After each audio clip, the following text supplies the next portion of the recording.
So, hello everyone. Today we are going to just go through what is all the hype about mindfulness meditation. In fact, it's so much become a commodity now that people tend to think that to learn mindfulness meditation, one has to attend some course, one has to be under a master with several years of experience, and then you need to enroll, and then you graduate, or you need to go to some sort of a place where there's a yogi or someone who is able to teach such things. But it's not all that. It's very simple. What I advise to my patients from across the globe, there is nothing really to be learned about mindfulness. In fact, there's quite a bit to be unlearned. And that's the most difficult part to achieve, really, is what exactly is mindfulness and how to practice it in day-to-day life. Does it require any equipment? Does it require any setting? These are the questions which we'd like to answer. So with me here is Pooja Vaishnav. She is a specialist in yoga, and she's learned yoga all her life, and she's quite good with all the asanas and the pranayams. And she's here to basically demonstrate how a simple act such as eating can be converted into a mindfulness exercise. In fact, mindfulness meditation for me is an oxymoron, because mindfulness itself is basically being in the moment. So hello, Pooja. Welcome to this video. Thanks for joining us.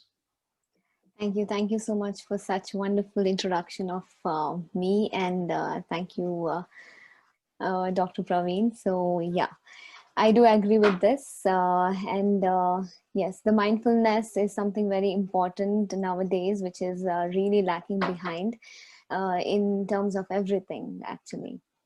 So definitely it is a Absolutely. necessary thing, right? Yes, I do In agree. fact, mindfulness is something that can be practiced any time that you're awake, any single given moment that you're awake, True. whatever you are doing.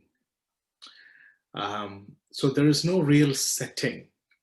So you might be in the middle of a busy street. You might be on your bed. You might be driving. Right. So contrary to popular thinking, meditation isn't sitting in an exotic posture, chanting some mantras, or being in a cave where there's no noise and be in that state. That isn't really a very practical form of, of meditation for most of us. In fact, I'm not ignoring that those aren't meditation. They are also certain types for certain groups of individuals. But generally speaking, for the vast majority of us, it means the simple form of being mindful that can be practiced anywhere. There is no need for a yoga mat or any fancy equipment for that matter. You could just be on your chair, on your bed.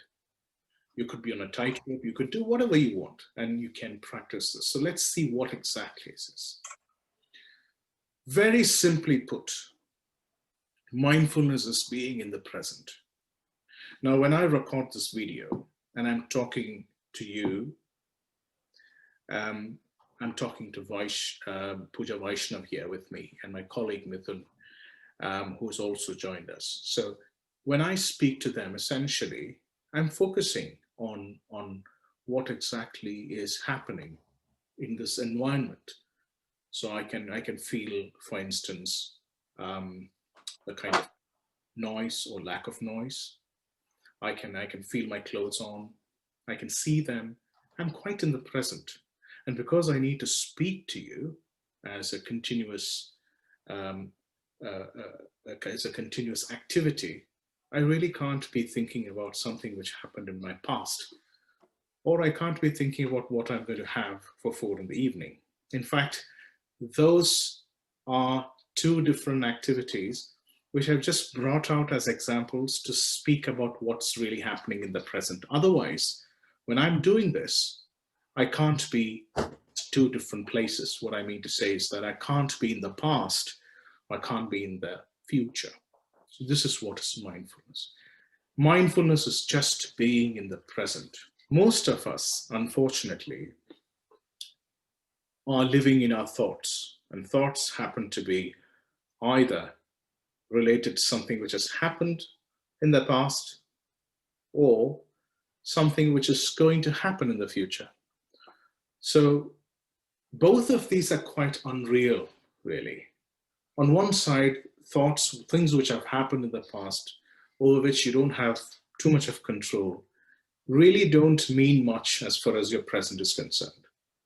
And as far as the future is concerned, it's a totally hypothetical situation where you could have anything happen, really.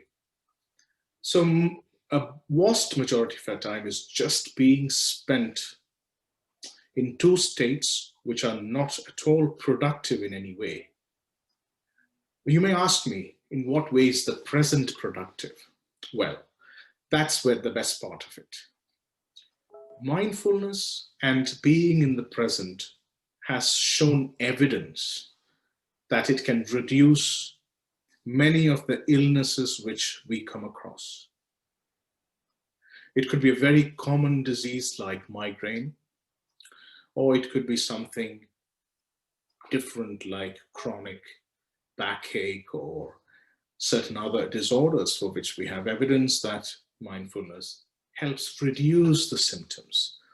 And the reason why it reduces the symptoms is that when you are in the present, you are not allowing emotions which normally come about when you think about the future, or the emotions which come about when you think about your past, be it guilt, be it sadness, or the other extreme, thinking that there's no hope, despair. So those things are just basically being ignored. You're just being in the present. So let's do this very simple exercise. So right now, I'm in my room in the UK, and Pooja is in her home in India. Mithun is in his home in India. Now, let me try to go through the events of being mindful when I'm given a situation which Pooja is in now. That Pooja is actually having her dinner really served by her mother at her home, um, and it's night in India now. So I'm going to just ask her, how exactly are you going to do mindful eating? Eating, for many of us, are eating while when we're watching TV or when we're using our gadgets, we're eating and doing many things at the same time. Now, that's not what we really want. Specifically talking about migraines, where I'm a specialist, I want to specifically say that migraine is a disorder of sensory processing. So your brain is not in a position to take in a lot of stimuli. When you take in a lot of stimuli, that can trigger the process of a migraine either now or later. So it keeps the process running. On the other hand, if your sensations and your sensory process are streamlined in the present activity, focusing on just the present, the likelihood of having any of these overloads, sensory overloads, disruptions, dysfunctions are quite low. So, Pooja, what have you brought for dinner? It's a soup, Okay, great. Indian soup. Yeah. That's good. It's a good way to start your meal, isn't it? So exactly. So when you have your soup in front of you, normally when you have a hot soup which has been served in front of you, and we're about to eat it, what do you have with you? You have a spoon, you have Yes, the I have. bowl, Yes. and you are there in your room. The first thing is when you say that being in the present means basically looking at what you're going to eat, Exactly. right? So you are looking at your food and you can actually see the soup, right? So what exactly do you see? I can see the color of it and the thickness, Okay. and I can just smell the aroma of the food. Yeah. So I can just, Yeah. my brain is getting a signal of what kind of soup is this, Yeah. and maybe the ingredients of it Right. are being popping up in my imaginations. Sure. You know, when you are even in that particular in that particular position looking at your food, I can't help but notice few other things going on in your room. For instance, there is some sort of there is the feeling of, you know, air coming and hitting your body. So in winter there is some noise which you're able to appreciate. I just heard a dog barking. I'm not sure whether it's in your environment or Mithun's environment, but there was a dog barking, isn't it? So Yes, really, you are just, when you be in the moment, you're using all the five senses. Just take in information. You're not processing it. You're not thinking about it, but you're just accepting. It's just like a receptacle is taking in information. In the same pattern, you are taking in information like the sounds that are coming in, the smell of your food. You're also getting to know the whatever sensations, whatever that you're able to, by just seeing the food, you're able to appreciate some of its characteristics, like you mentioned, the consistency, the color. And of course, you're not closing your other senses as well. So by the time when you're looking at the food, you're also starting the process of actually the digestive system begins, you know, to be automatically activated, because that's the involuntary system. You might even have a bit of salivation if you, if it's really tasty food. true. Uh, right. And you know, the other aspect of it is that you're actually feeling your own self being there. So you can actually feel your body, the clothes that are hugging to your body, the chair on which you're sitting. So all that's basically connecting you, grounding you to the present. Now let's see you just try to have your soup.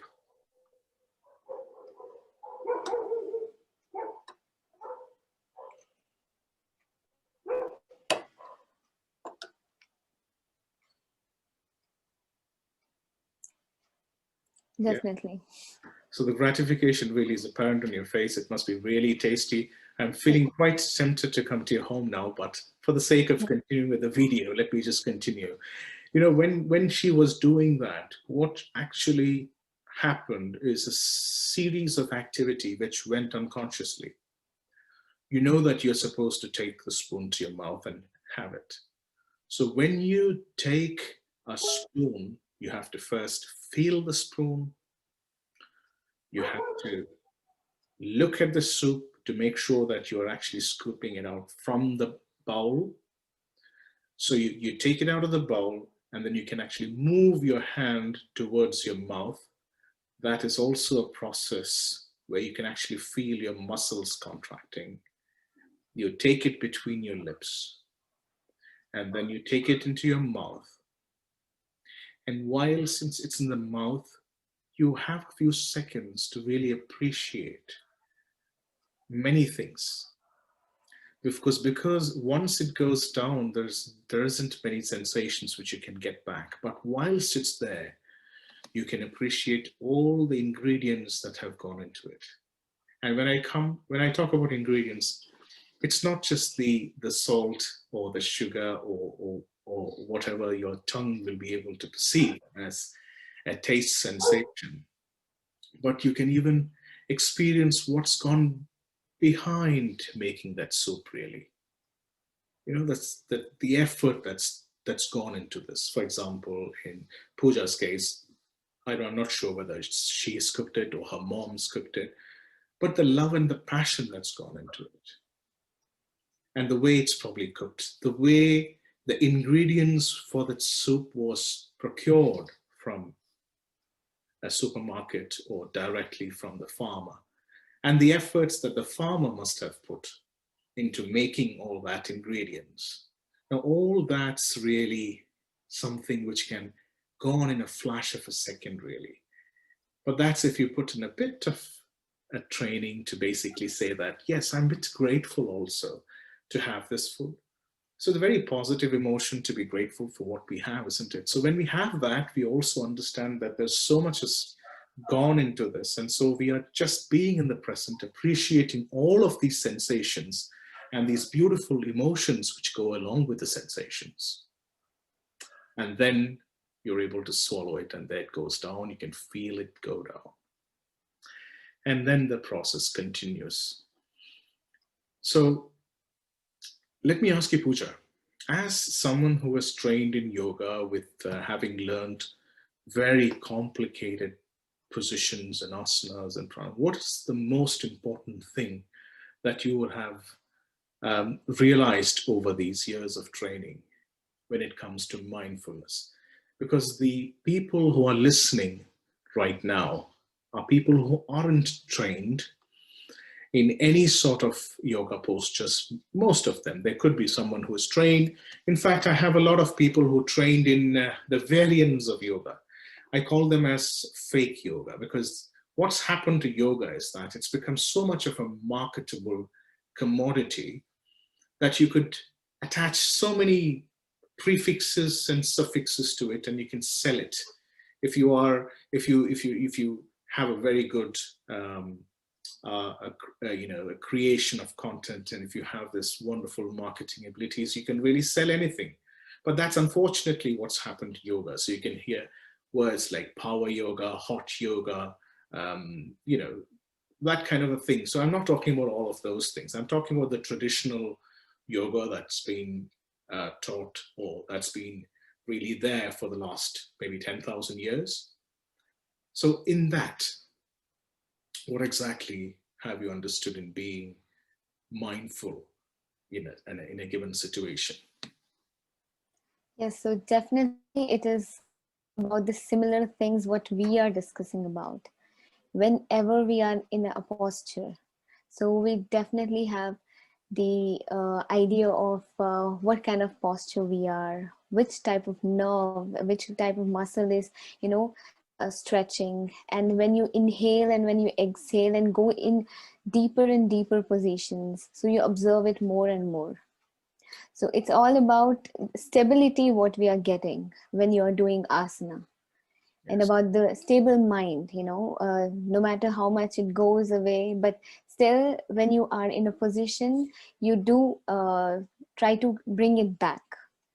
That is what I have learned when I was practicing yoga. So this is one thing which has always been there with me. Yes, I definitely agree with what you have told, that yoga nowadays has become a marketing. So they definitely have so many sort of formations and so many type of brands for their own. But one common thing about yoga is about whoever is learning in a very true manner, they definitely have experienced the blissful state of the mind whenever, because there are so many reactions happening in the body when we start performing yoga, and that is what we try to teach people. So Absolutely. it is not something you're just bending and twisting and turning. That is not what is yoga. Yoga is all about mindfulness. Whenever you're doing any sort of posture, any sort of um, stable positions, so definitely it works in that way. So that is why I believe that no matter how many fitness exercises and so many forms we do it, but we still, value yoga more than anything, because this is something I think each and every person can do. And it just doesn't help in, physical aspect, but also it helps in the mental aspect, which is very in need of in this today's world. That's Absolutely. what I have understood. Wonderfully stated, Pooja. I just want to now let the audience know that yoga, when you hear the word yoga, the first thing that might come to your mind is those complex postures that people do. And someone who is someone who does it so well is said to be an expert in that particular in yoga. But that's not it. I just Exactly. want to clear the confusion here. You know, the physical exercises of yoga is just what we call as one single branch of yoga called hatha yoga. Yes. There are several other branches of yoga like jnana yoga, bhakti yoga, karma yoga. Yoga just means a union, a path, a path to achieve the union. That union is basically oneness, where you don't again feel that you are distinct from everything else. So that connectedness, that form of wellness and social wellness, which makes you so connected and content and happy, that is the aim of yoga.